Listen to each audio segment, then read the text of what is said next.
What's going on, guys? It is Cousin Joe here, and today I will be reviewing the world's longest B&M invert. It is Banshee at Kings Island. This coaster opened in 2014 as the longest B&M invert in the world, and it sure is a very great ride. This is definitely one of my personal favorite B&M inverts I've ridden, and what I'll be doing today is be talking about this coaster and everything I like about it. So the stats of this coaster is located at Kings Island in Mason, Ohio. Of course, the manufacturer is made by B&M. It's 167 feet tall, 68 miles per hour, and the length is 4,124 feet long. Very solid stats. Definitely one of the bigger B&M inverts out there, and it sure does. It sure is a really long ride. You get a lot of elements. This coaster really is spread out, and you get a lot of these inversions. They're really fun. There are some rough patches over this ride, especially if you're in the back and middle, or just because of the vest restraints, which I'll talk about later. It does have some rough patches, even though that's a little disappointing since it just opened in 2014.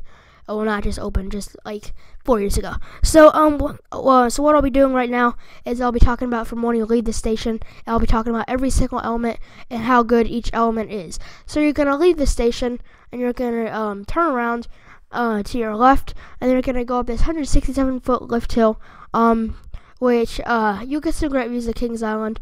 And then you're gonna go down this massive drop, and when you're at the top, you're gonna hear this really cool Banshee sound. And there is some spots, I got this experience, so there are some seats on this ride where it gets really loud for that Banshee scream at the top. But some of the other rows is just fine.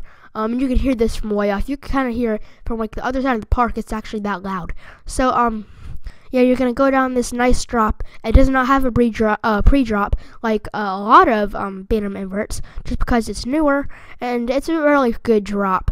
You're gonna twist over to your right, and it really is very it's one of my favorite B&M invert drops. And then you're gonna go down through this and then you're gonna go through this dive loop. It's a really fun element. This coaster has this coaster is basically all spread out, and it's definitely different than some of the other B&M inverts. This is a really fun element. One of the best part. Well, actually, I would say it's one of my favorite dive loops on a B&M invert. It's really fun. Yeah, and you also get it feels like you're going upside down for a while, and then you're gonna go down, and then you're gonna go through the loop that goes around the lift hill, and it just looks really good from all points of the from where this ride is, and it just goes to the loop. It's probably your standard loop though compared to normal other B&M inverts. Pretty fun element still.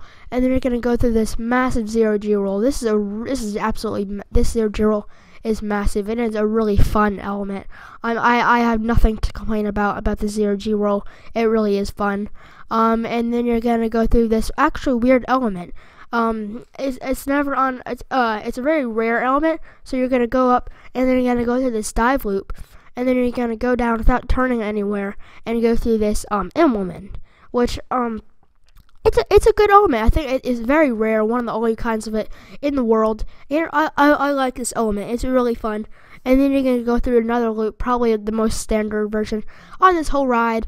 And then you're gonna bank over, and then that's the farthest out. And then you're gonna bank over, and then you're gonna be in the air, and you're gonna go through this very long inversion. It's a twist. You're just gonna be hanging upside down for a long time. Very low, slow element, and that's what makes this element really great. If you're going fast, it'll just kind of take away the experience of how fun it is, and just hanging upside down for a long time. And it's definitely one of my favorite elements on this ride, probably in the top 3 elements. So then you're gonna go down, as always. You guessed it. The ending this ride is gonna be a helix. Good element, and then you're gonna whip back to the station. This is a really good ride. It does have its rough patches. The restraints. It's the first of its kind on B&M invert vest restraints, which I think I actually I like the best. I think the vest restraints definitely do fit this ride. and of course you're gonna have the theming. It really does have some good theming. It used to it's used to be where Center Beast was, and you're gonna have all of these graves of old rides at King's Island in the queue, and then like the whole station is a church, which makes it really cool. And just this ride just absolutely looks cool, and the color scheme is awesome, and I really do love this ride. Yeah, so it's time for the overall score now. I'm gonna give this coaster a 9. This is a great B&M mover, guys. It's actually my top 3. It's a really good fun coaster. Definitely ride it if you go to Kings Island. One of the best coasters there, and it's just a very fun and great ride. So hope you guys enjoy this review, and stay tuned for more videos coming here at Coaster Central Productions, and I'll see you guys later.